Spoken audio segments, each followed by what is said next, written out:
المسلسل ده يبقى واحد من أحسن المسلسلات اللي اتعملت في كوريا. ده معناه إن هو ما عجبنيش. ليه؟ لأنه بالنسبة لي أنا كممل. وقبل ما تاكلوني في الكومنتس خلينا نفتكر إن زي ما قراءة أذواق المشاهدة أذواق.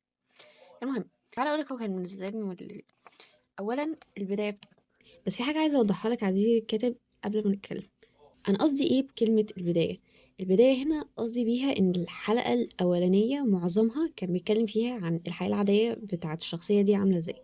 هتقولي خلاص هنشيل مثلا الجزء اللي هو بيتكلم فيه عن الحياة العادية دي ونبدأ بقى إيه من نص الأحداث.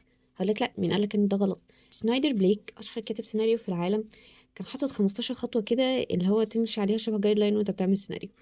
واحدة منها اللي هي تقريبا أول واحدة إن هو بيقولك إنك تبين في تقريبا أول ربع ساعة مثلا الحياة العادية بتاعت الشخصية الرئيسية بتاعتك دي بتكون عاملة ازاي قبل التيرنينج بوينت.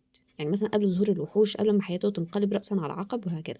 فدي صح مش غلط، بس ايه رأيك ان احنا مثلا نقول على 5 حاجات نقدر ان احنا نخليها بيها ممتعة اكتر. اول حاجة ممكن نعملها هي ان احنا نسرع الاحداث. بمعنى ايه؟ بمعنى مثلا ان هي الحلقة الاولانية اللي هي حصل فيها البداية دي كلها الحياة العادية هي كانت ساعة، هنحط فيها كل المشاهد زي ما هي محطوطة، بس بدل ما هي ممطوطة في ساعة كاملة لأ أنا أخليها نص ساعة بس. تاني حاجة ممكن نعملها هي إن احنا نختصر الأحداث. يعني ايه نختصر الأحداث؟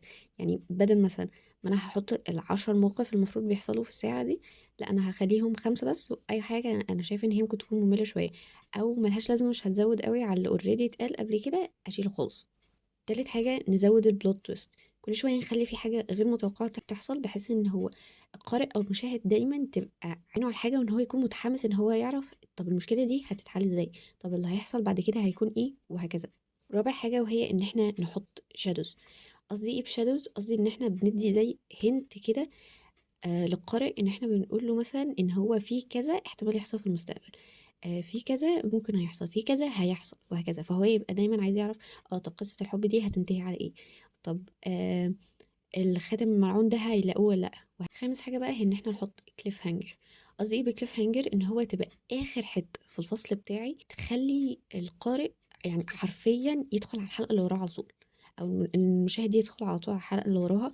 او بالنسبة لنا بقى في الروايات بيبقى اسمها بيش ترنر، ان بحيث ان هي بتخلي القارئ يقلب الصفحة على طول عشان يدخل على الفصل اللي وراه. نهاية من الآخر تكون قوية جدا، أو نهاية تثير فضول القارئ. الآخر كده نهاية تحبس أنفاسه. يعني الحاجة المشهورة جدا إن هو بيقع في النهر مثلا من على ارتفاع عالي جدا أو حاجة شبه كده، وإن هو القارئ بيكون عنده فضول يعرف طب هو عايش ولا مات ولا هو حصل له إيه، فيقوم مقلب الورقة حرفيا عشان يطمن على الشخصية بتاعته. في حاجة أخيرة كمان بس هم اوريدي عملوها، هي زي الفلاش باك. إن أنا باخد جزء، أكتر جزء ممتع مثلًا في الحلقة كلّها، بالنسبة للحلقة الأولانية اللي هنا كانت إن هي آخر حتّة فيها، وإن أنا أروح جاية حاططها في الأول كمشهد بداية، بحيث إن أنا أشد انتباه القارئ واخلّيه أو المشاهد واخلّيه يكمّل عشان يعرف إحنا وصلنا للنقطة دي أو اللي حصل ده إزاي، فيقوم مكمّل لحد الآخر عشان يوصل للي إحنا جبناه له في البداية. وده بتبقى حاجة مفيدة جدًا إن إحنا نحطها كمشهد بداية، خاصةً في الروايات اللي بتبتدي الحكاية من الأول. قلنا زي إن إحنا بنورّي الحياة العادية، بحيث إن هو القارئ يكمّل برضه بدافع الفضول. كده عزيزي الكاتب تكون عرفت